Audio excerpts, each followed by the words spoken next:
The recording has started. Good morning, everyone. Welcome to the Wednesday, April 16th meeting of the Livable Roadways Committee. If we could all stand and say for the Pledge of Allegiance. I pledge allegiance to the flag of the United States of America, to the republic for which it stands, one nation, under God, indivisible, with liberty and justice for all. Thank you all so much. If we could go ahead and get some roll call, please. Absolutely. Councilmember Lynn Hertag. Here. Frank Kugenauer. Here virtually. Unica Mills. Present. Caroline Seacombe. Here. David Hay. Here. Emily Hinsdale. Here. Danielle Riffenberg. She's excused. Anna Grunman. Karen Kress. Rebecca Hessinger. Here. Omar Pirzada. Present. Jason Jackman. Here virtually. Nicole Dufa. Here. Glorimar Belangia. Here virtually. Sarah Templeman. Here virtually. Luna Johnson. I'm here. Catherine Boyle is excused. Arizona Jenkins. Here. Gus Ignis. Ashley Anderson. Debbie Roney.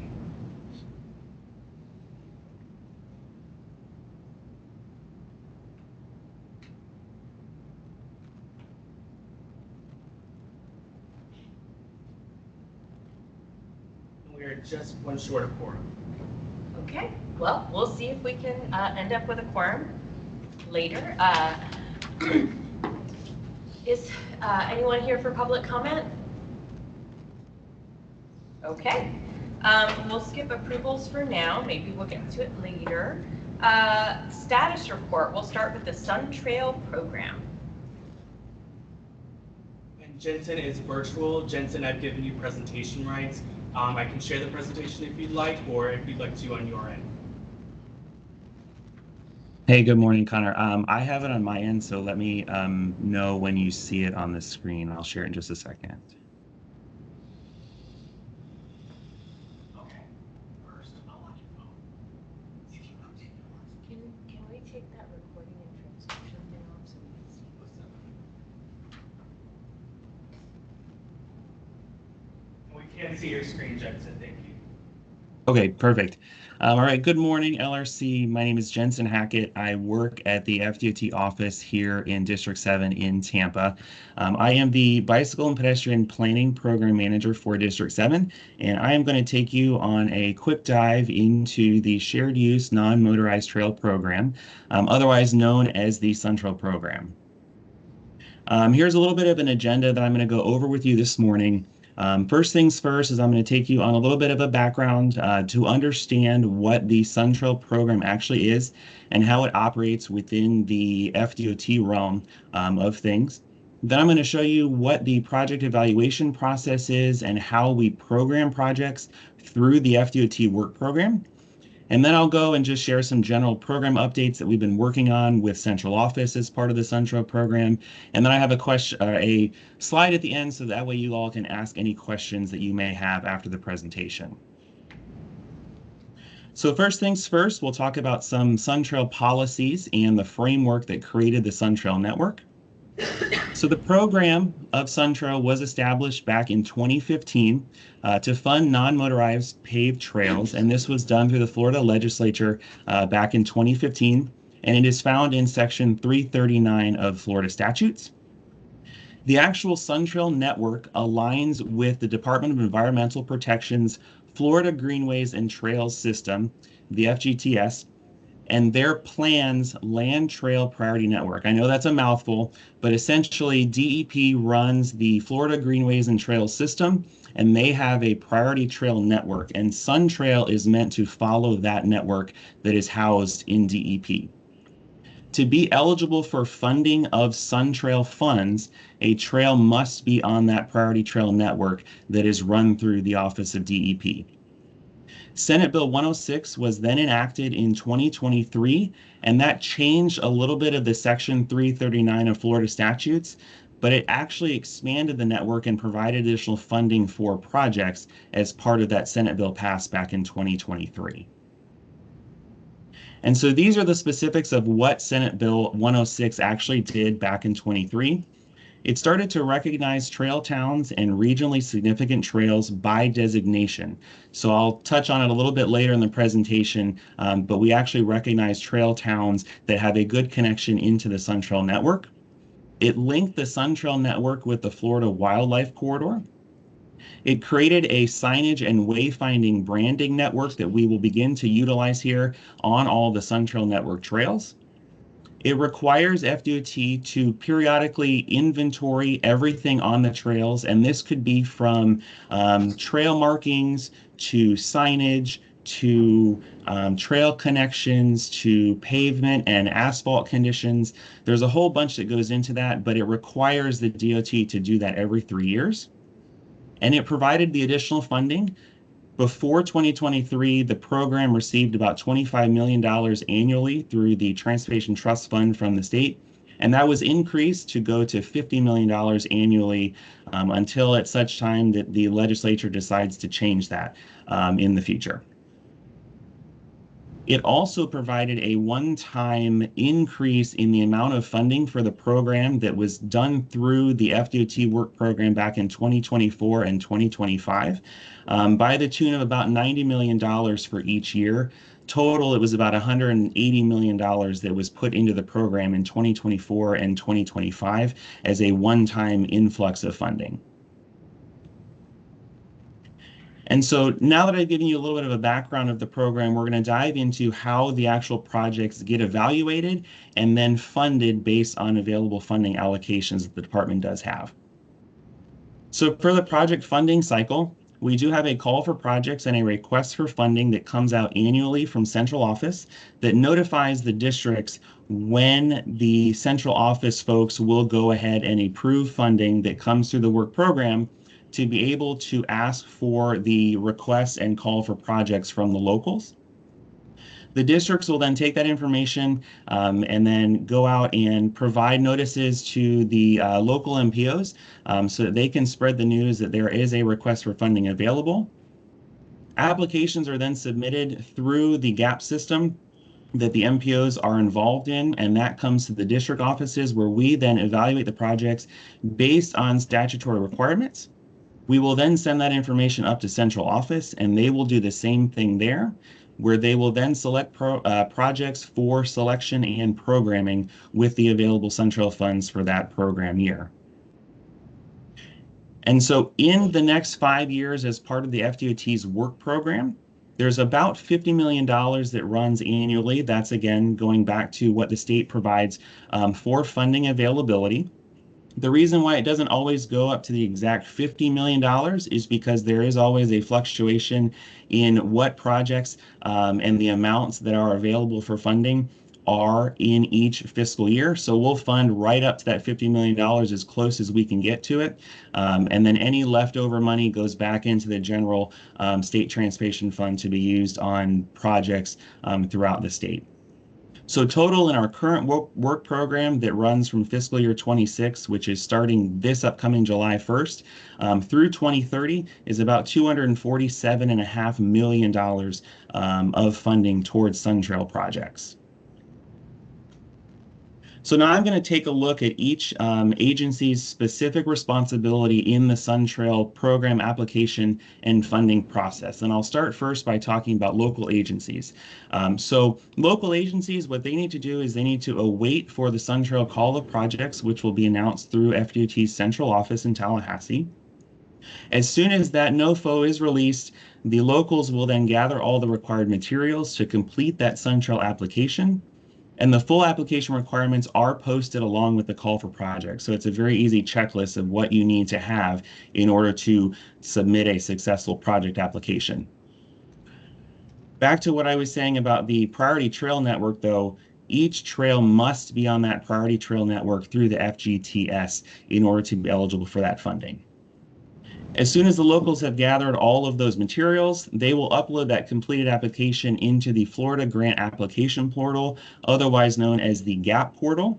And this, a lot of the MPOs across the state have access to this portal through central office. So if there is any coordination questions, those are best handled through your MPO representatives that have access to that, or myself at the district that can get you set up into that portal. And then the locals are then ready for any additional questions from the district trail coordinators, aka myself, before and after project programming. And that's if needed. If there's any sort of issues that we need to work out, or we don't understand the limits of what you're working with, or if you've decided to segment trails, those are the kind of questions that we're asking after the fact, so that we make sure that all the facts are correct with your application before we send that up to central office for programming. So at the district level, that's on me as the district coordinator for Sun Trail and my responsibility. So what I'll do is I manage and maintain the stability of the program in our district. So that way we are not going over our allocated budget amounts for the Sun Trail program. And that, again, I'll work directly with our central office representative, Robin Birdsong, with this, just to make sure that we're continuously programming these projects in a way that we are not going over the allocated budgets. I'll then evaluate any of the projects that I do receive in a fiscal year based on the eligible unfunded needs, again, defined in Florida statutes. So what that entails is I'll gather a clear understanding of the overall project viability, understand the project phasing if there is any, what those cost estimates might be, and modify those as necessary with the locals, depending on cost increases through the years or whatnot. And then kind of that time frame and expectation of programming those project phases. With the work program for the district, and that was going back to the 5 years that I had showed you previously, what we do at the district level is we're always coordinating out and programming to that 5th year. So this next call for projects that we'll start to begin accepting after July 1st of this year, when the state fiscal year begins, we're actually looking to fund programs out in 2031, because we have programmed everything from fiscal 26 to fiscal 30 already. So that's just a reminder that when we go and do this, we're looking out to that 5th year as it aligns with our FDOT work program.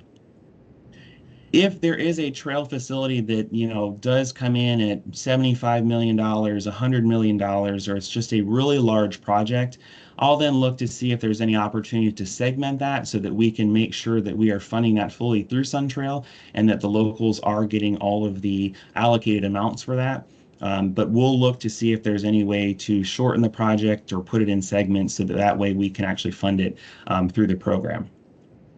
So then I'll take everything and I'll review all of that information prior to submitting that up to central office. And I will provide our trail coordinator in central office with a guidance on what those cost estimates might be, if there's any phasing concerns, scheduling, and those type of things. And then I'll work to make sure there's no impacts to the work program resulting from programming specific project phases of the trail projects. So upon completion of that whole evaluation process, what I'll then do is I'll initiate an actual creation of project, which that's where the project goes from an idea and an application to an actual project with a full FPID number, which is how we recognize projects through our work program. So that way I can recommend that up for funding through our work program process. After I receive all of the district projects, so there could be 1, there could be 7, I will then transmit all of those applications up to central office to our statewide Sun Trail coordinator for another process of review through the state work program. And that's what this slide is going to talk about here. So the central office coordinator will then receive that project evaluations from myself and all of the other district coordinators across the state. And then we'll go ahead and evaluate those the same way that the district trail coordinators evaluated the projects previously. They'll then take all of that information that's included with all of those applications across the state, and they will work with our Office of Work Program and Budget in Tallahassee, and they will then program the projects into the 5th year of the work program, and then release that notice of award to recipients that they have received funding for that year or phase of the project in the work program. One interesting thing that I would like to note about the SunTrail program is a lot of the project applications that we do receive through the TPO's project priority list every year when they do that process through the TIP adoption process, and that I think will be coming up for Hillsborough here in the next about month and a half for their June TIP hearing. That is something that is controlled through the district offices. And so we get allocations from central office that then allow us to allocate funds through all the different projects across the district. So that would just be the 5 counties here in District 7. SunTrail operates a little bit differently. SunTrail is completely controlled through central office. So I have no power in being able to utilize funds sent to me from central office to distribute through our SunTrail projects that come here in District 7. That's all completely determined by central office. And so I will advocate for our specific projects here in District 7 to receive SunTrail funding, but at the end of the day, it's up to central office to program those SunTrail funds and then release the actual award notices to recipients through the tentative work program process. So just a very interesting thing about SunTrail, it's the one program that's not an actual district controlled program. So now I'll get into some general SunTrail program updates that we've been working on through the past few years. I know this hasn't been a presentation that's been given to you all at the LRC anytime recently, so I just kind of came up with a whole bunch of things that we've been working on through the SunTrail program over the years that I thought would be of interest to you all to hear about today. So the first thing is our non-motorized traffic monitoring program. So this is a trail operation performance measure program that operates through central office. You may have heard this as being the trail counter program through central office. The map over on the right of your screen shows all of the continuous counters with the gold stars, the short-term counters that have the blue dots, and then any of the evaluated positions that could potentially receive trail counters here within the next year or two through central office. Currently, we have about 88 trail counters that are in existence today. We do partnerships with any local agencies through this program. So if you are with a city or the county or any sort of jurisdiction throughout the area, you can go onto the website here on the very bottom of the screen and actually put in a request to receive non-motorized counters. And that's a really cool thing that central office does. And they come out and they will install the counters. And if it's a temporary counter, they'll put it out for a couple of months, gather the data, and then pull the counter out. If it's a permanent counter location, obviously that stays in existence, but we'll continuously get the count data from that so that way that can be utilized not only by central office and the district staff, but also from the locals so they can see exactly what's being done on the trails, as well as getting real data for the enhancement of the trail system in their area.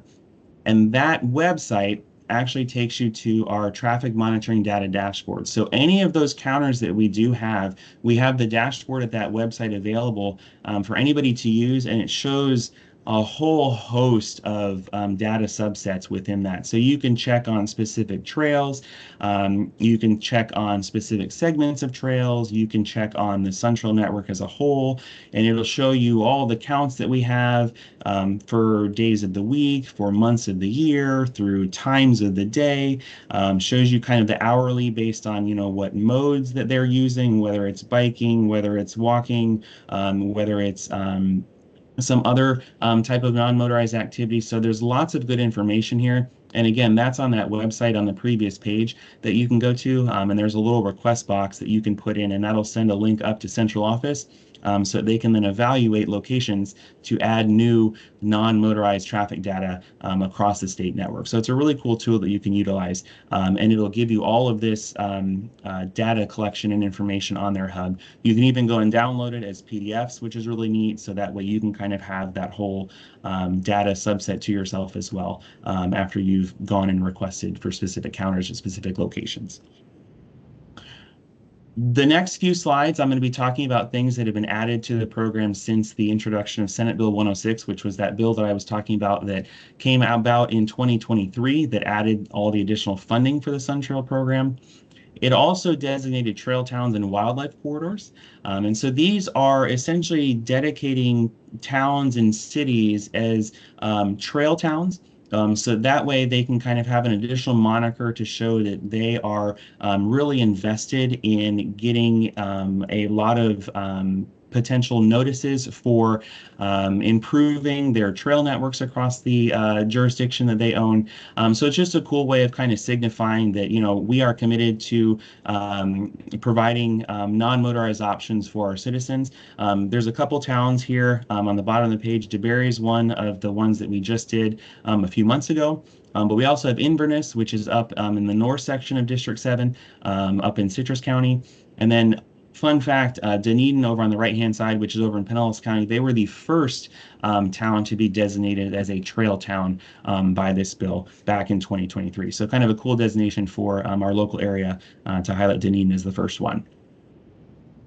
Another thing that was brought on by Senate Bill 106 was the Sun Trail branding and signage. There wasn't really a good way of signifying what was on the Sun Trail network and what wasn't on the Sun Trail network back in the day. So the legislature decided to go ahead and come up with a branding and wayfinding scenario for Sun Trail. So we do now have little monikers that just let you know that you're on Sun Trail. This isn't something that was meant to be like a whole large scale effort in terms of making sure, like, as soon as you stepped onto a trail, you knew that you were on Sun Trail. Sun Trail, by fact and by definition, is actually the network of trails. It's not a dedicated trail facility. So what we didn't want to have happen is we didn't want people to be confused and saying, I'm currently standing or I'm currently walking or biking on Sun Trail, because that's not necessarily an accurate statement. You're on the Sun Trail network, but there is no actual trail that's defined as Sun Trail. Sun Trail is made up of a whole host of different trails. In our area, there's the Gulf Coast Trail, the Coast to Coast Trail, the Pinellas Loop Trail. Those are all part of Sun Trail, but they are not specifically Sun Trail. So what we did is we came up with just smaller branding solutions, so that way it could just designate the trails as you're on a Sun Trail network trail, but it could be something that is within a separate trail. I'm actually working on a project currently with Pinellas County on their wayfinding for the Pinellas Loop Trail. The western portion from Tarpon Springs down to St. Pete is actually part of Sun Trail and the Coast to Coast Trail. And so what we're looking at is, you know, putting little monikers like this on some of their wayfinding signs that are branded as part of the Coast to Coast and Pinellas Trail, but just kind of a little moniker in certain places that, you know, signify it as this is a Sun Trail designated facility along with what the actual facility name is. We're going to start installing these as much as we can on upcoming projects, and then taking a look at previous projects that we've done and seeing if there's additional funding that the legislature might give us to produce some of these things and branding insignias on other established trails. We also are now required to report on specific inventory things along the trail systems, and this again is part of that new Senate bill requirement. And this we actually have to do every third year. So currently, central office is working on the inventory reporting for the trails. I was up in Denellen a few months ago with our central office consultant staff that's working on that, and they kind of took me on a little tour of, you know, this is exactly what we're doing.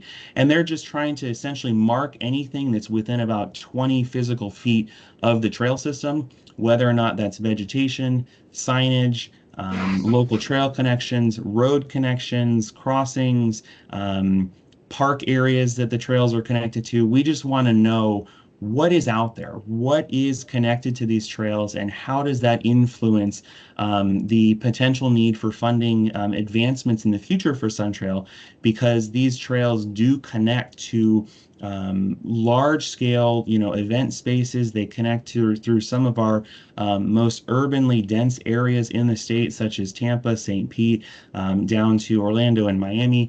So we really want to kind of get an understanding of, how do these tie into a potential maybe influx of funding down the line, because these are valuable pieces of infrastructure as part of the state trail, as well as biking and walking networks across the state.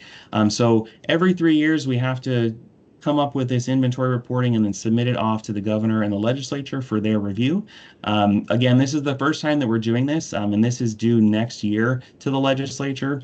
So we're not really sure what the governor and legislature really have in mind of what they're going to do after we submit this, but it is something that we have to do. And so those are some of the things over on the right-hand side that we're actually looking for specifically as part of this, to encapsulate as part of that requirement for the new bill.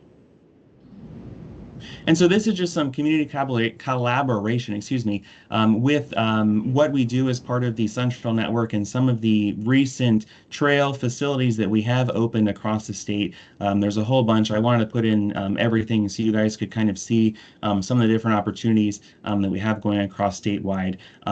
If you guys have the presentation, you can click on any of the ones that are underlined, and those will take you right to the specific websites for any of those trails. So that way you can see some more pictures and what the trails were and the project sites and all of that. Here's just some contacts that we have through Sun Trail. Each district is going to have a district coordinator. I'm the district coordinator for District 7, but there's all the different districts that are listed here. Our statewide Sun Trail coordinator is Robin Birdsong up in Tallahassee. If you guys need anything at any point that you need for Sun Trail and want to contact anyone, just go ahead and contact me. And if it's something that I need to route up to central office, I can on your behalf to Robin. That way just kind of makes it easier so she's not so overwhelmed with questions and comments as part of the Sun Trail system. But that kind of shows you just contact me if there's anything that you might need as part of this program. And with that, that's kind of my quick synopsis of everything for Sun Trail. So if you guys have thought of any questions or wrote anything down or whatnot, if you have any of those questions, I would love to see if I can answer them now. I have a couple questions and then probably a soapbox kind of thing. Can you talk about the lack, well, it seemed from that map, the lack of east-west connections throughout the state? There seemed to be one to the north of us here in Tampa, but it seems like there's not a lot going east-west. Yeah, that's kind of what this program is meant to work towards, is to kind of get that full statewide network and coverage of trail facilities. The one I think that you were referencing was the Coast to Coast, which is the one that's going to stretch from St. Pete all the way over to Titusville once it's completed. We, as part of that Coast to Coast trail, have a project in Hernando County that is doing some work with State Road 50. Once that project is completed later on this year, we're actually in District 7 going to have completed the entire Coast to Coast section in District 7. So you'll have a continuous route from downtown St. Pete up to the Hernando-Sumter County line. Beyond that, though, that's a District 5 thing, so they're going to have to work with their local governments to come up with the specifics and the available funding to get that connected all the way over to Titusville. But District 7 section of that is completed.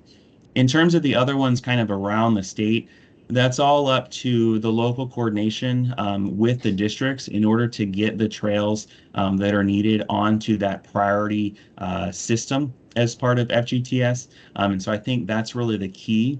That's an annual meeting that they have where they will accept the trails to be included on that priority network. So if there is anything that we're looking at as part of, connections further south in Hillsborough that might go east into Polk County that want to be funded through Sun Trail, those are things that would have to be on that priority list through FGTS and DEP. And we can kind of coordinate with the TPO staff in order to get those things kind of in a line to be able to be approved, to be on that list as it comes through DEP. But again, that's something that I think that we're slowly kind of working towards. Right now, it's not really a complete system, but I think it's something that the legislature is talking about, obviously, with the influx of money that came out of 2023. So they're really kind of hyped up about improving our statewide network. And then obviously the districts are very in tune with trying to create things with the local MPOs and TPOs, the locals, to get everything on board with doing that. One thing that I will say as part of an answer to that question, though, is not all trail facilities have to be funded via Sun Trail. There are other alternative methods that we can utilize and alternative funding sources that we can utilize that could potentially piece together trail segments that don't have to wait for that funding from Sun Trail. Sun Trail is probably the most well-known across the state of Florida, but it's not the only source of funding that we have that could be utilized and leveraged for the existence of trail facilities within some of these areas. Thank you. Yeah, overall, this is a great program. Just in the scheme of things, though, you know, and I know FDOT's total budget is always kind of a mystery to most people, just because it's very hard to pin down what their actual budget is. But estimates show that the 5-year budget for FDOT within that 5-year framework, that they're getting $250 million, which is awesome. But I think it should really, in my opinion, needs to be a higher priority for the state, just because that $250 million, the estimate for that same period for FDOT is $77.5 billion. And so when you calculate out what Sun Trail actually gets, it's 0.3% of the budget. So, you know, and I know everyone here is big on that, but just to put it in the scheme of things, it's a very, very minor for the whole state, $250 million. Just for reference, the Big Bend interchange improvement, that one interchange was $81 million. So, wish we could get the state to really fund this and so it could take off, but I know there's challenges beyond this room. So, thank you. Arizona. Yeah, I'm wondering, the trail by Whitney Jones, is that on the trail on the causeway by Whitney Jones? Is that on Is the Causeway Trail on this network? That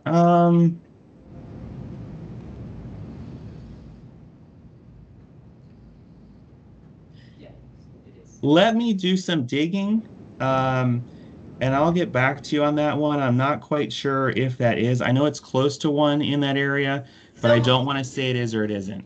Someone in the room said that yes, it is. I'm sorry, I don't. Right, the TPO. Yeah, someone from the TPO just said. Okay, yeah. and that's what I'm going to. That's my comment here, is that it was a lovely overview, but I have no idea what's in District 7 because the maps were all statewide.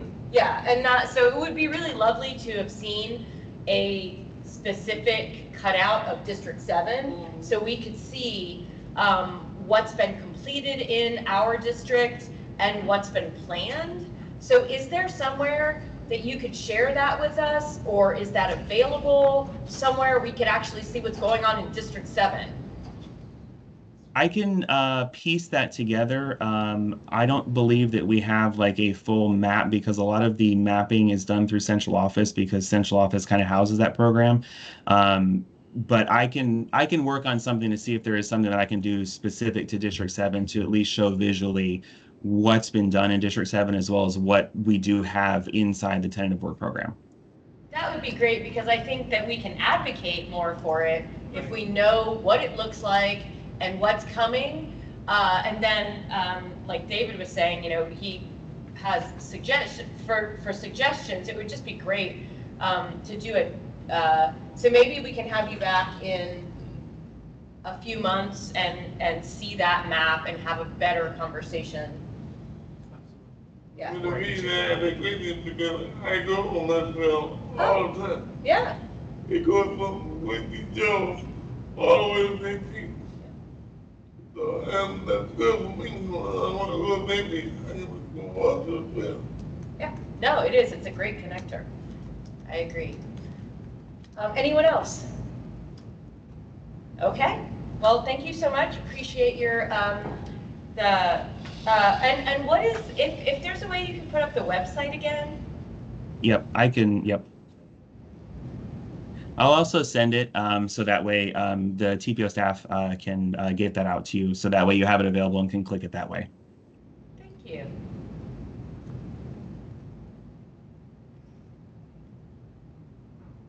So what is the website?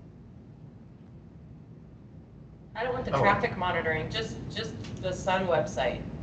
Oh, the SunTrail website? Yeah. If you just search up FDOT SunTrail, that first link that pops up on Google will take you right to it. Okay, so just Google f.suntrail. Got it. Yep. Okay. It's buried. It's systems management, SunTrail. Okay. Well, great. Thank you so much. And I think we have another SunTrail update. Wow, awesome. Ben, Thank you, yes. Good morning, LRC. Ben Gordon, TPS staff. Do we have a presentation up yet, Connor? We do. Yes, perfect. Nice. Make it more.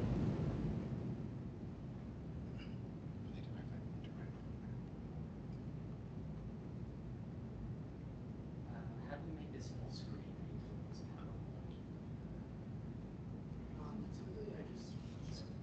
Okay, cool. Is there a microphone that we can turn on? Sit on. Can you hear us all right online? I think in the room we were having trouble. Yeah, we're having trouble with the microphones today, so you'll have to speak into them a little bit. Okay. They can't hear you where Gail can hear us, but it's just a little light. Okay, yeah, so Ben Gordon, TPS staff, and I'm just going to share some updates on the Plant City Sun Trail Connection Study that the TPO has underway. We had our first stakeholder kickoff meeting on January 22nd. And so I'll just share the study background, our scope and timeline, the sort of existing trail environment in Plant City, and alignment discussions and next steps. So as you all already heard from Jensen, the Sun Trail is a statewide multi-use trail system. It's focused on connecting major cities, small communities, natural attractions. And the Sun Trail program funds that network. And is facilitated by FDOT and FDOT. And as it stands right now, Plant City doesn't have any connections to the Sun Trail network.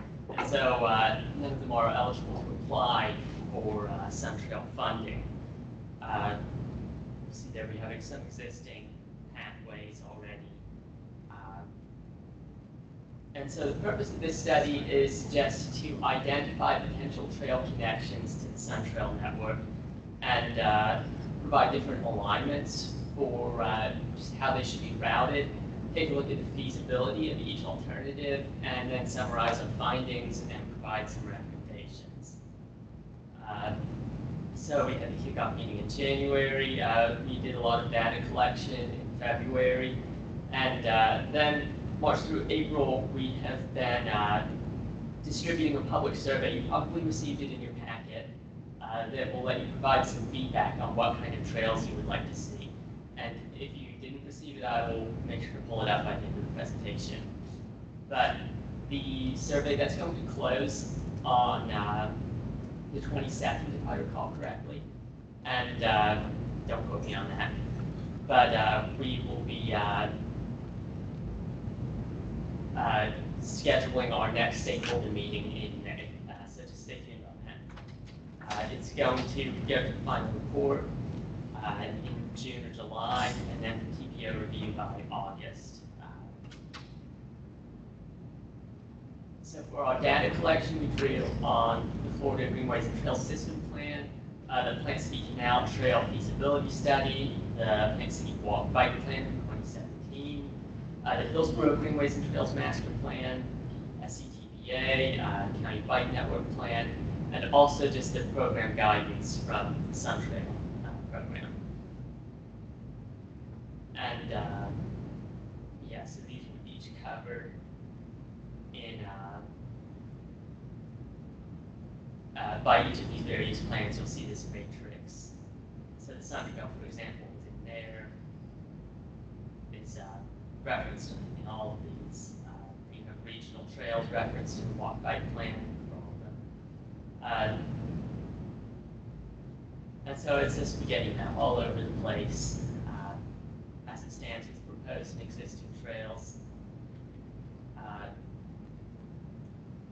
This is one option that has been mentioned in the past, the Hillsborough Polk Connector Corridor. That would facilitate a connection to the Bypass Canal Trail further west.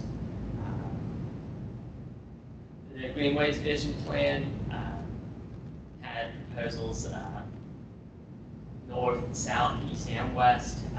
There's a proposal for a cross-county greenway further south of 574. And also this northwest Plant City Greenway proposal further north.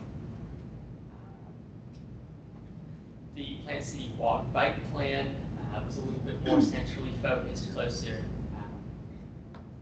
to downtown versus more countywide connections, and proposed this northward spine and an east-west route.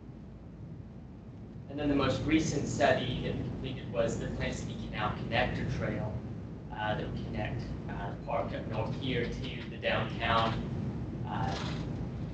area. And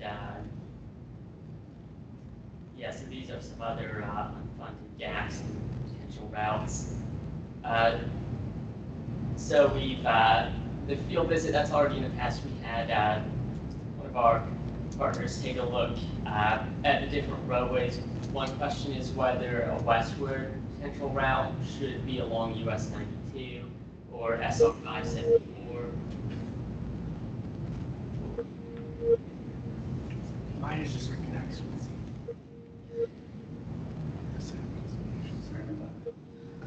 Not a problem.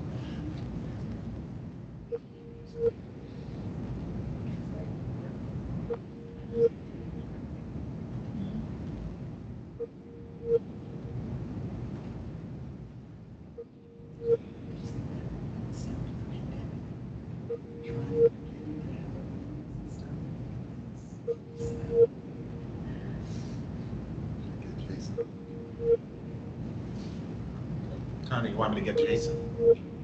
I think, give me 1 second. I don't know why it's so echoey.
Sorry, everyone. Thank you for your patience.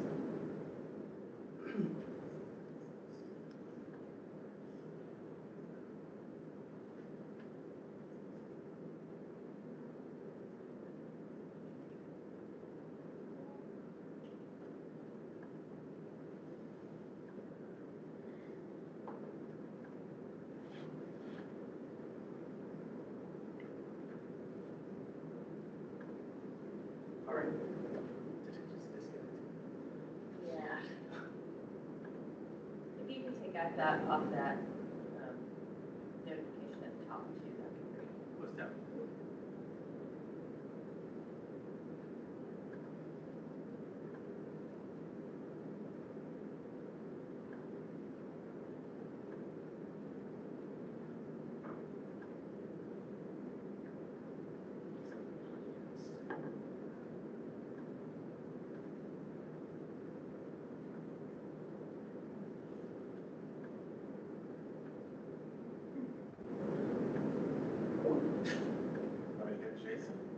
That would be great, thank you.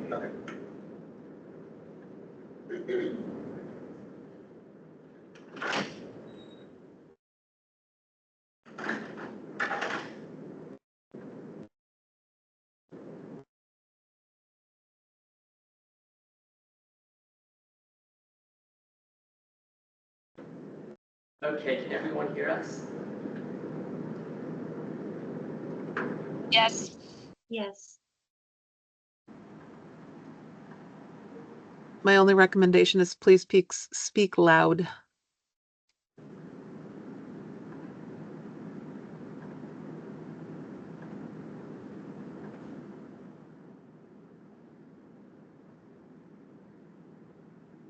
Okay, well, thank you everyone for bearing through those technical difficulties. It's good to be back. Right, so right now we are in the survey phase of the study.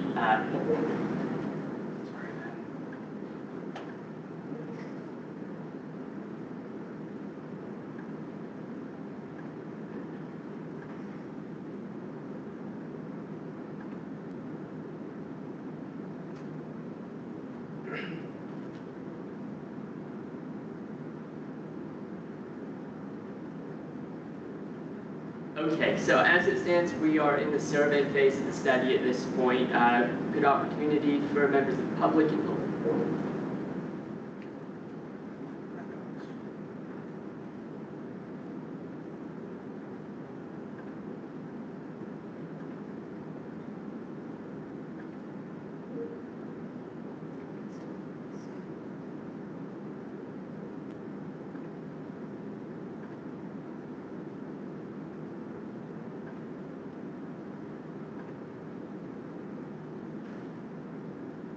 We'll give it just a second.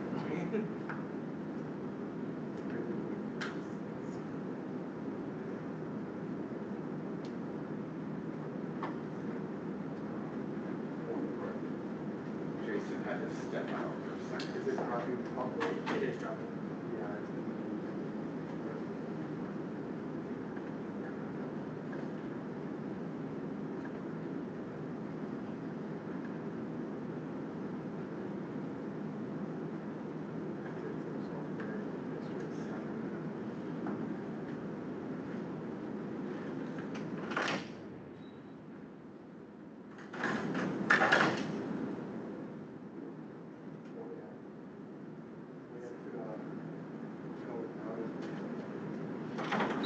See if Jason's right.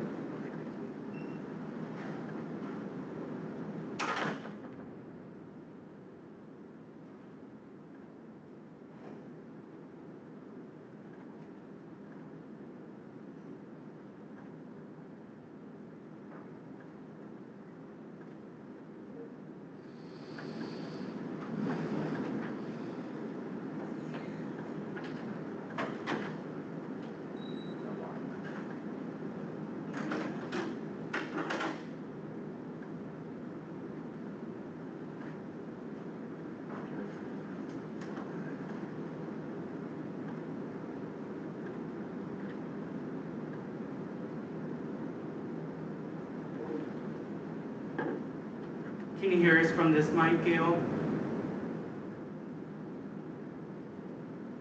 Yes. Yes. Okay. I'm going to share the screen. okay. Yeah, we can hear you. You just need to speak loud. That's all, because you're at a distance to us.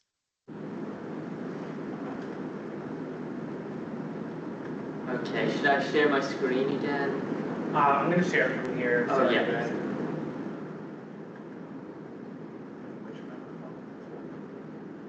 So I think the owl is here. Oh, the owl.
All right. So you'll have to look at this script then, but I think we got it. Okay, will I just tell you when to scroll down? Yeah, Sure. absolutely. Okay, so we're in the survey phase of the study now. It's a good chance to provide feedback on what kind of trail you'd like in terms of the environment, the route, the design, and so on. And once that's finished, we're going to develop an evaluation matrix for the different alternatives that we presented. Next slide, please.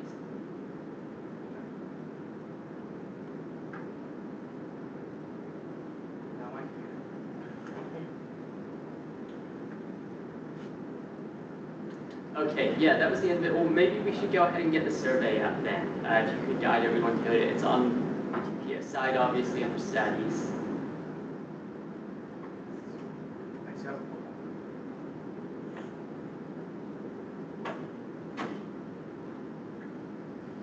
And while we get that out, yeah, maybe scroll through it really quickly. Just to give an overview. But does anyone have questions about the study? David? Question, sorry. How many, you went through, how many studies have been done for this Plant City area in the last, it seems like a lot of studies. How many?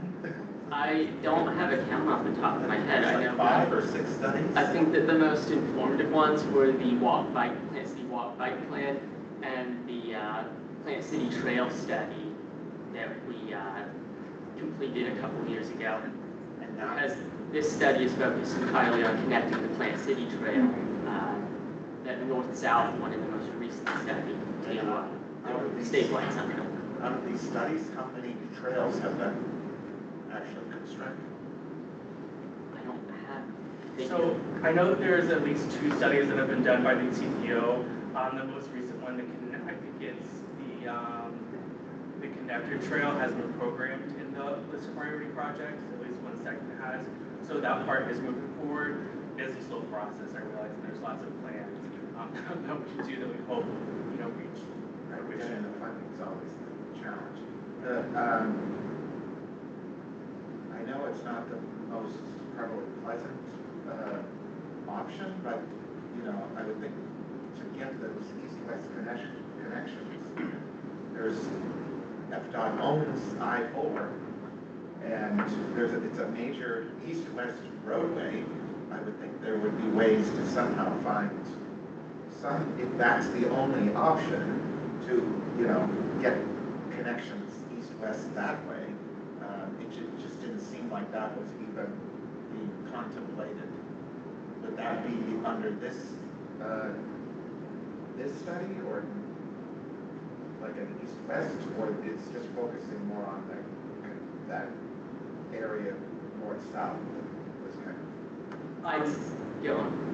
I'd say that we're focused on connecting that north-south plan that's already been planned and is in the tip, at least a segment of it, to the central network. And that could involve either a westward route towards the Bypass Canal Trail, the Tampa Bypass Canal Trail, or eastward toward Lakeland and Polk County. And we have a variety of options there. Thank you very much. Anyone else? Oh, yes. I guess 2 things. One, so first I'll speak for my childhood self, because I used to live in Sethner, like right off of MLK, and as a kid I would like try to bike to Plant City, and it was very treacherous. I never really made it. I'll get to Dover, that's about it. But I would try to take like MLK often, and it was just like pretty rough road to go on, or like 92. There's a lot of like bridges along there, like that are pedestrian bikeways, but they're kind of slippery when it like rains, so I've slipped in the past.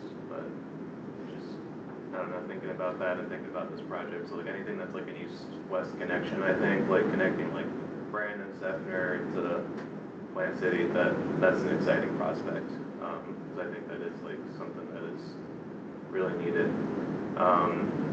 The other thing, putting on my heart as well too, I know that, so prior to my time being at Hart, there was a transit feasibility study that was done for Plant City, and obviously Plant City doesn't have like any transit connections right now. They don't buy into the Hart charter. But the study that was done, I don't know like what came out of it, honestly. I know like we did surveys and like we have like the shape files and everything of like the old routes. So I don't know if any of that's helpful to you and you're looking at like Plant City, like trail feasibility, like connecting with transit as well. Like I know that's kind of a far off thing because there is no transit right now, but if any of that's helpful to you, I can send that as well. Absolutely. All right, cool. But yeah, thanks for the presentation. Anyone else? Thank you so much for your presentation. Thank you. Okay, Community Air Monitoring Network update. So why I'll do the same thing, I'll share the screen from here. Okay, great. Thank you so much.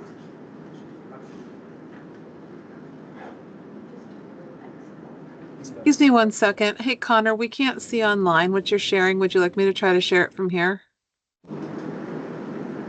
That would be great. Okay, I'll try. PowerPoint.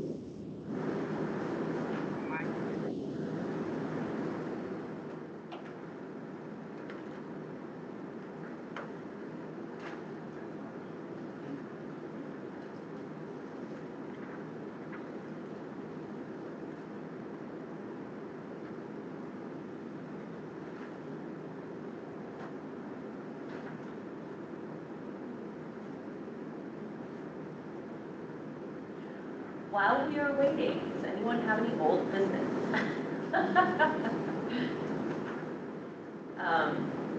Or new business? Anything?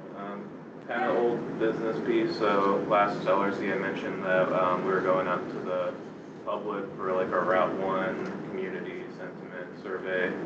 So we did the first, we're going to do it quarterly. So we finished the first quarter of that survey. So we're starting to look at the results and trying to put in like a presentation format. We did also share a version of the survey as well that is more tailored kind of to more of the transit now Tampa Bay folks. They asked for like kind of like a survey for their group. Yep, I just did it this morning. Okay, cool. That's good to hear. I haven't looked at the results yet, but that's something I want to do like when I get back today because it's been about a week. So I'll look at that. The community survey, the one that went out to like specifically riders, that presentation should hopefully be ready like within the next couple weeks. And then looking at specific to the Transit Now Tampa Bay survey, I'll look at that and I can bring some updates to the next LRC if that's helpful. Yeah. Okay, I think we're up. Wonderful. Wyatt Birchall, TPS staff. Here to give an update on the Community Air Monitoring Network.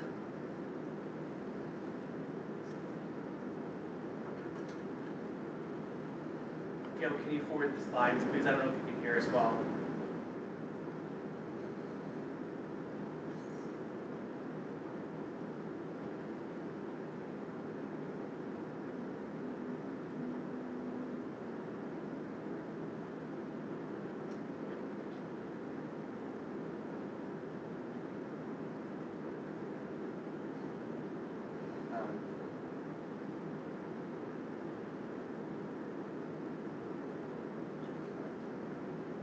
I can just read them like this, right?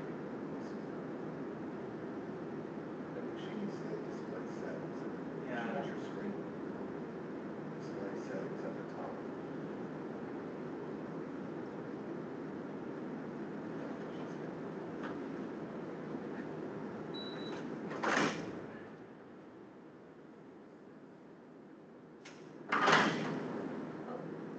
Getting there.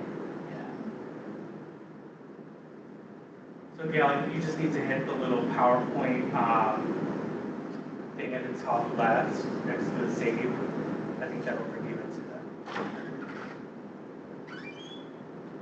I think you can go ahead though. All right. Thank you, Gail. Yeah, this will work. So this community air monitoring project is a collaboration between the TPO and its partners at the University of South Florida, the Environmental Protection Commission of Hillsborough County, and community-based organizations, including the Tampa Heights Junior Civic Association, serving as a community consultant. Next slide, please. The primary focus of this work is on installing and maintaining low-cost air quality monitors in underserved neighborhoods along interstates in Hillsborough County to study transportation-related air pollution and find ways to improve air quality based on data collected during the project. We are working with the community to study and providing them with the educational and technical support to understand and interpret the data and make recommendations based on the project findings. The initial phase of this work began as a pilot study. The pilot study was developed in part as a response to concerns raised by neighbors, community members about air pollution near interstates, and also in part the pilot study was prompted by a TPO Technical Advisory Committee meeting following a presentation from Dr. Amy Stewart with USF and Mr. Jason Waters with EPC, both of whom are remain active in our project today. The pilot study played a critical role in shaping the project. It tested air quality monitors. It researched the emerging low-cost sensor technology. It identified the purple air and the clarity node S as the appropriate low-cost sensors to study traffic-related air pollution. And it began sharing findings with the public. These early efforts laid a strong foundation in the framework for the community air monitoring network we remain active in developing today. Next slide, please.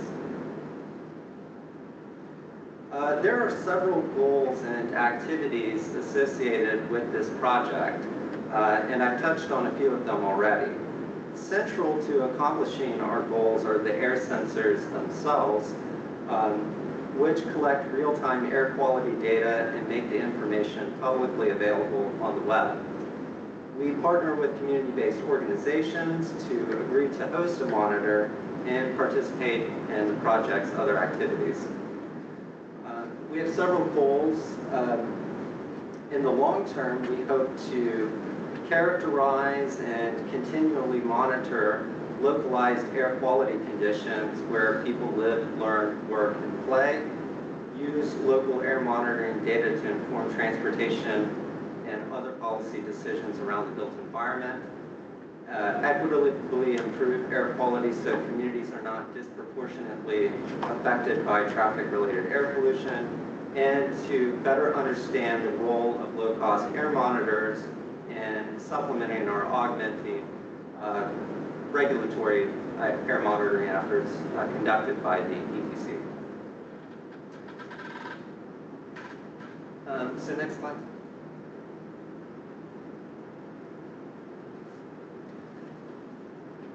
This timeline gives you a sense of the major project milestones.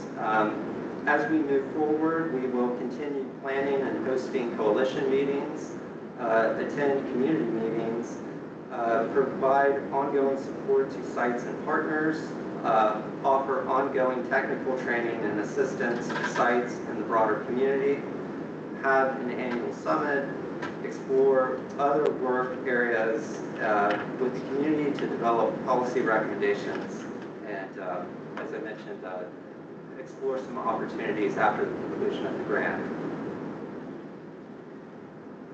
Next slide, please.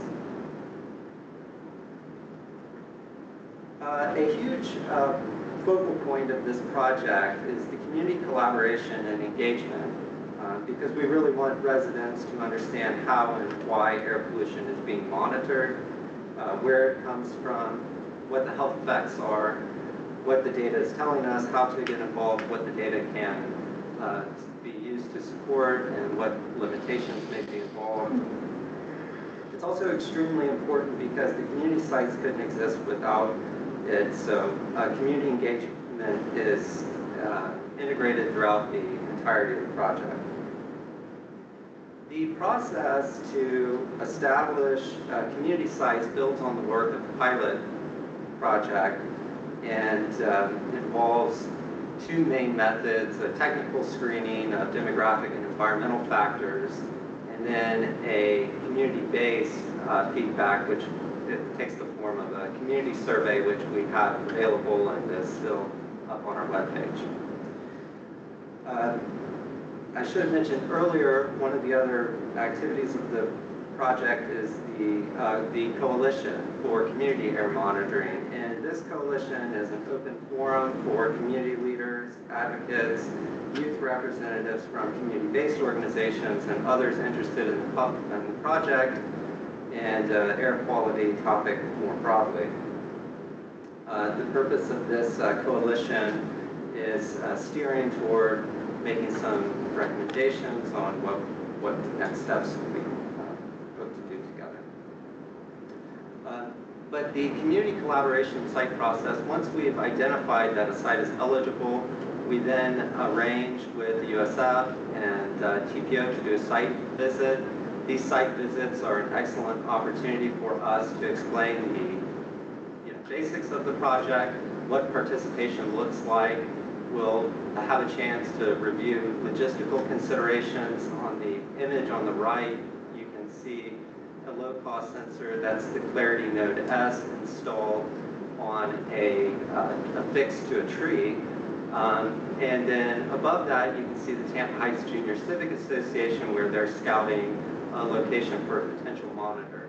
There are a few logistical considerations, including making sure that there's adequate clearance, that there's no other sources that might be emitting air pollution, and so make sure it's located where there's no interference. The purple air requires Wi-Fi and power supply, whereas the Clarity Node S, it has the ability to operate without that. It runs on a solar panel. It's about the size of a shoebox, and whereas the purple air is about the size of an apple, give or take. So we do these site visits, determine a good place. We build rapport with the site host, let them know the responsibilities for participating in the project, and we sign agreements and install the monitor. And then we keep them appraised of other ways to remain involved in the project throughout their time participating. Next slide, please. So as I mentioned earlier, we prioritize locations obviously near the interstate, within 1,000 feet of it. We are looking at also prioritizing locations where the community gathers, where they live, where they work.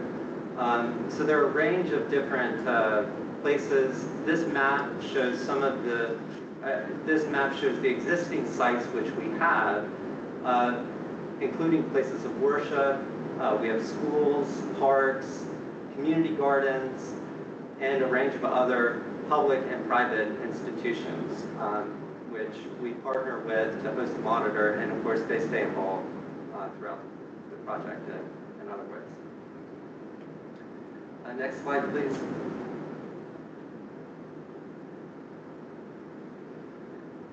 So I won't open this up now, but as I mentioned, the low-cost sensors transmit real-time air quality information through open maps, and you can view the open maps on our project website. And by scanning the QR code, you can also download the Clarity and Purple Air maps. These provide more dispersed and localized air quality information. There's an explanation on the air quality index, which is essentially the way to communicate what the air quality is and how you should respond to it. For example, an air quality that is good, somewhere between 0 to 50 is an excellent time to be outside, exercising, and as air quality worsens, there's other ways of responding, and the air quality index provides that information. We focus on the with the national ambient air quality standards established under the Clean Air Act, which EPC is tasked with monitoring the 6 criteria area pollutants. The low-cost sensors are focused mainly on particulate matter and nitrogen dioxide, NO2, because these are main pollutants associated with traffic and vehicle exhaust. And that data can be downloaded, it can be viewed and downloaded on a daily basis, a weekly basis, a monthly basis, a yearly basis. So it will be the task of USF to analyze and interpret this data. Next slide, please.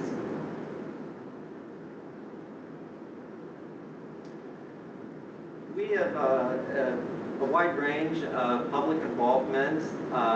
As I mentioned earlier, we launched a community survey to gather from the community their thoughts and suggestions on where would be a suitable location for an air monitor, and to also explain the other ways that you can engage with this project. And so we've had pretty good response with that survey. It remains open.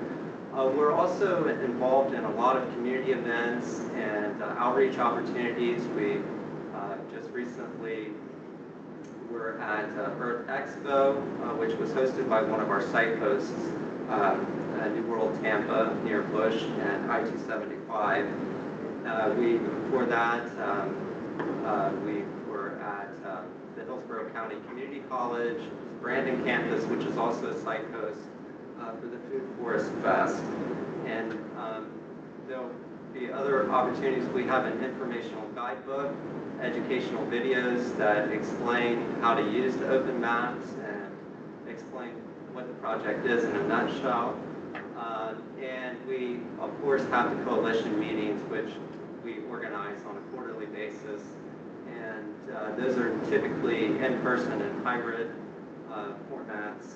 And so we use a combination of different outreach material as well.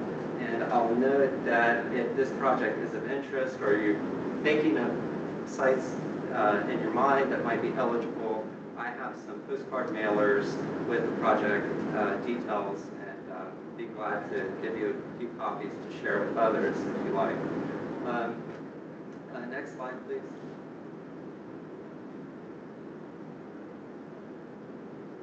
So some of our upcoming outreach includes the Clean Air Fair, which will be hosted by the Environmental Protection Commission annually on May 1st. That's going to be at Hogue Plaza. And of course, our next coalition meeting will be May 8th, and it will be in person at the Tampa Heights Junior Civic Association's main office. There are a lot of ways to participate, as being a partner community site, hosting a monitor. There's affiliate site options, so that if you're outside of 1,000 feet, you can still participate in the project. We'll partner you with a companion site that's closer to a highway. And you can raise awareness, share our information with others, and obviously the coalition is open to all. So these are some of the ways that you can get involved. Next slide. Well, thank you. I'm glad to take any questions that you have. Andy? These sites that they're at, as part of the data that's collected, do we look at whether there's the amount of vegetation between the site and the highway? Is that part of it? Yes. The factors like vegetation are considered during the time where we're installing the monitor. We want to make sure that it's not right up against a shrub or something like that. We also want to make sure that it's not next to a burn pit or something like that. But the overall and the grand scheme, ultimately USF will consider factors like that. And through the affiliate site options, we can compare sites that are near parks with more vegetation as opposed opposed to a site that's more, has more impervious surface surrounding it. So ultimately, yes, the factors like that are somewhat taken into account to the extent that they can be during the time of installation, and then ultimately factors like that USF will take into account. Because I know that there was a study out of Georgia State last year that showed the reduction in soot by 37% and 7% in the reduction in the ultrafine. I know my experience, so it may not be totally accurate, but FDOT is not usually in the business of putting a lot of landscaping along our highways. Usually that's left up to local jurisdictions to kind of find money for that. I don't know. I mean, the interchange project, Tampa Heights has worked very hard to get trees planted, and FDOT, I believe, put in over 100 trees at Roadways Pond Park. Close to it, I think the city was involved in that. I don't think it was just FDOT, but I do believe FDOT did some. And they're willing to do more, so it is good news. And it's finding the places. Yeah, it's finding the places, it's, right tree, right place, all of that. So, but the good news about that park is that there's lots of room for trees. But yes, so I think that do you have anything else? No, I won't. So my question would be focused on data a bit more. I'm glad that USF is looking at data, but are they going to have any sort of like mini reports as it goes on? Because it's great to be doing this, and I think it's a fabulous, very important idea, but what are we getting out of it, and when are we getting like maybe a mini report about that? What tree, what kinds of smaller, so USF has a lot of data to look at. Are they going to narrow down sort of their focus about vegetation and its ability to take away that soot, or maybe What about like befores and afters? Yeah. If you add a lane, what was the air quality before as opposed to after? That would be like a longer term study.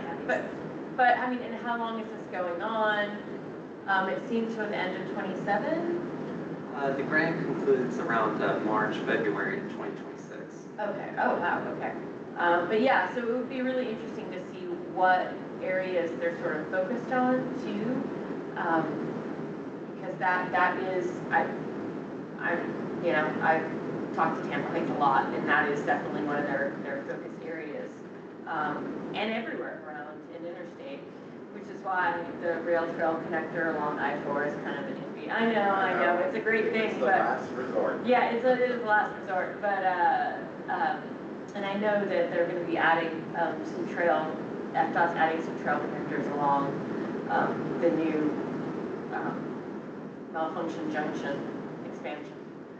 Yeah, so that would be nice to know. Maybe just see some, like, and I know I can go in and see the preliminary data, but I don't know what it means. So just like little reports.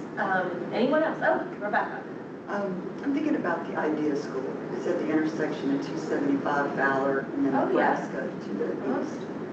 And I wonder is there a situation where you get some information from a monitor and you need to like call the school and say, do not let the kids play outside today or something like that? I mean, does it ever reach, do you have like a level where you're saying people shouldn't be outside in this area? That exact type of information is captured through the air quality index. And so, I mean, that's a great point, because one of the main things that we try to do is draw attention to things like the air quality index. So if the site has a maroon colored air quality index, that should correspond to staying indoors, limiting outside activity. And if a site like Idea School were to host it, that's the type of way that they can monitor it daily, act accordingly, and maybe even get education is a part of the project too, so we have developed like, USF has developed STEM curriculum, ways to get interest in science, technology, engineering, mathematics into the school. And if the school can host an air monitor, that's a good way to get like kind of a hands-on exposure That's a to. great place for it. Yeah, I mean, same Hillsborough High School, Memorial Middle School. Yeah, I was thinking of all the schools that are Seminole. You know, Seminole Heights Library, Seminole Heights Elementary. Seminole Heights Elementary has a. Oh, okay. Still, doesn't it? Do we have air quality alerts that can go out text-wise? Actually, I mean, it is in your weather app. Like, if you go in there, you can see the air quality. Somebody would need to like look Yeah. at it. But I don't know if it does alerts, but I do know I've seen it.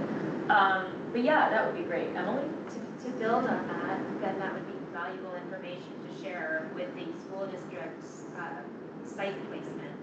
That department, if they are looking at where they are going to be putting our schools. There are older existing schools. You have a monitor at Seminole Elementary, well, it's been there for 100 years. That's there, but if you're going to be putting in a new school, including that data in your planning would be, they include different safety measures, that it's not one that they include right now. It would be great to use that data for that information. Yeah, I think that idea school went to the old flea market.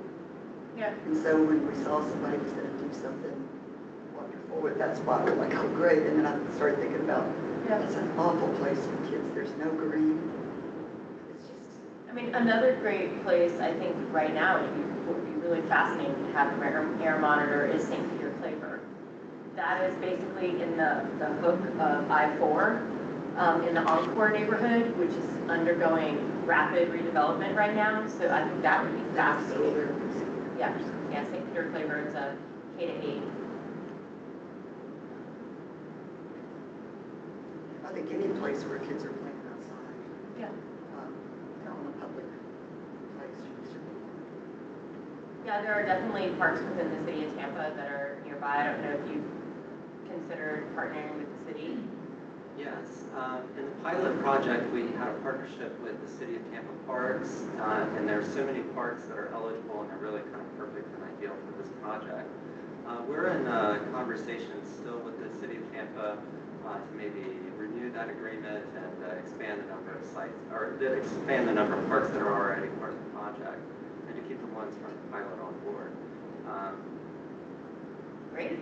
Yes. Well, that's wonderful news. As we build out more along the corridors, I mean, for better or for worse, that is where a lot of development's going. So it's definitely important. I mean, honestly, I think a place that would be very interesting, I don't think we would get quality, I mean, great data. I mean, it would be good data, but not what we want to see would be Marion Street Transit Center. That would be fascinating. Because that's along interstates, major corridors, and it has all the buses. So I mean, we would expect to not get you know, like great readings, but you never know. I mean, there's a lot of trees around there too, so I think that might be an interesting thing to study. Absolutely. Yeah, go ahead. On that map that you showed, I noticed there's not a lot of monitoring in South County along 75.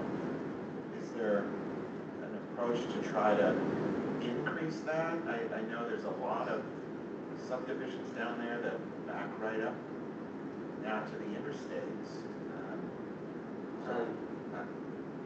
And I'm wondering if when these subdivisions are getting approved, if that's something, and I don't know if this is legal, so I'm not a lawyer, so, but making that one of the conditions of an approval when you're approving like a subdivision here is to say, you know, you, as part of this approval, you will dedicate a small little site to where this monitor goes or something, or for the first, I don't know, 5 years or however the program lasts, or I don't know if that's legal, but it seems like a good way to like get it in when they're building.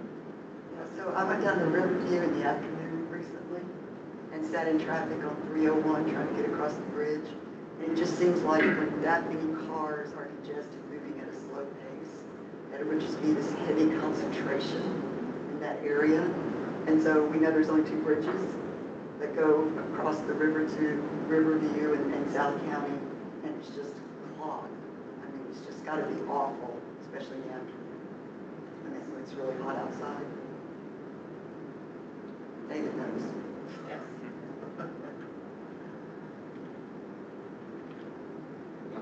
Thank you so much. Thank you. Anyone else? And Connor, if it's all right, I can leave some of these postcards, and if you know places that might be interested in joining, you can share this with more papers. So Thank you. Yeah, wonderful. And I'll share this. We pass along this as the TPA Regional Multi-Use Trails. Oh, great. I'll leave them here by the door. Great.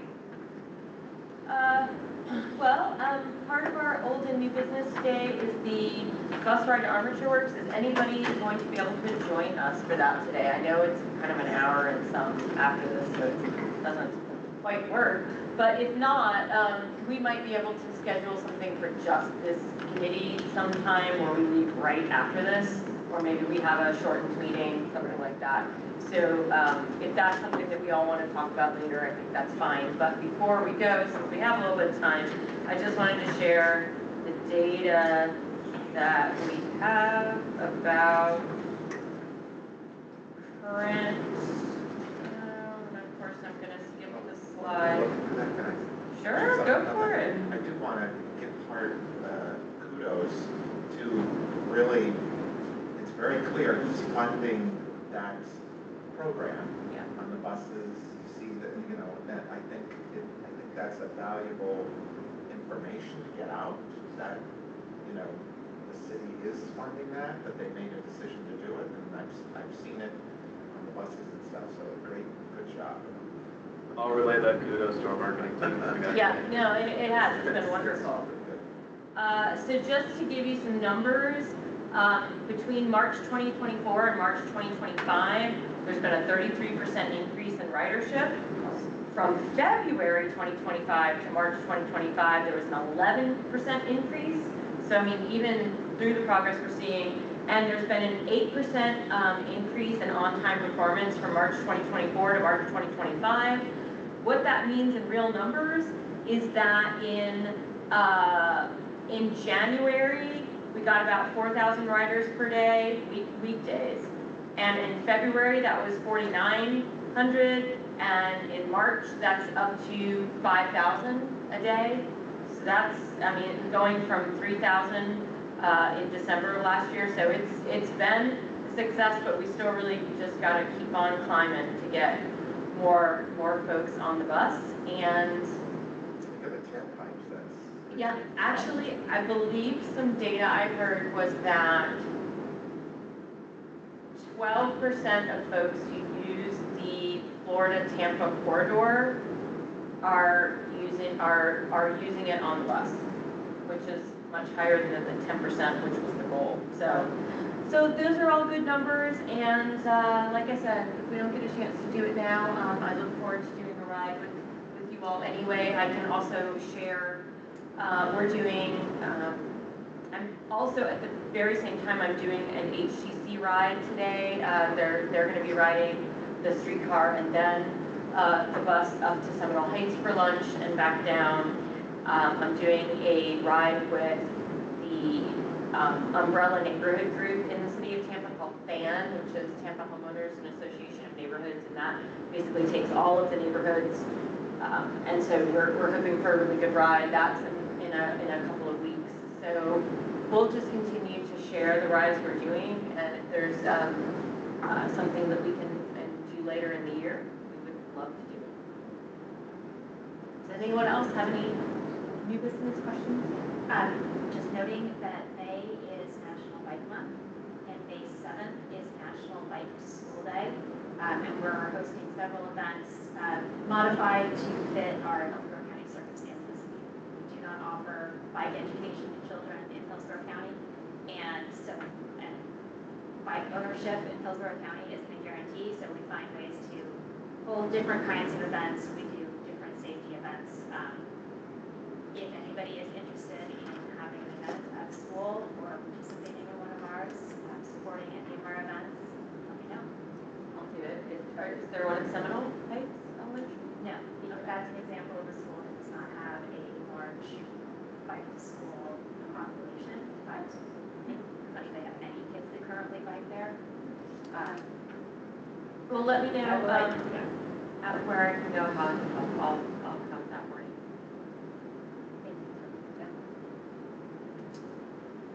Anyone else? Okay. So with that, we're adjourned. Thank you.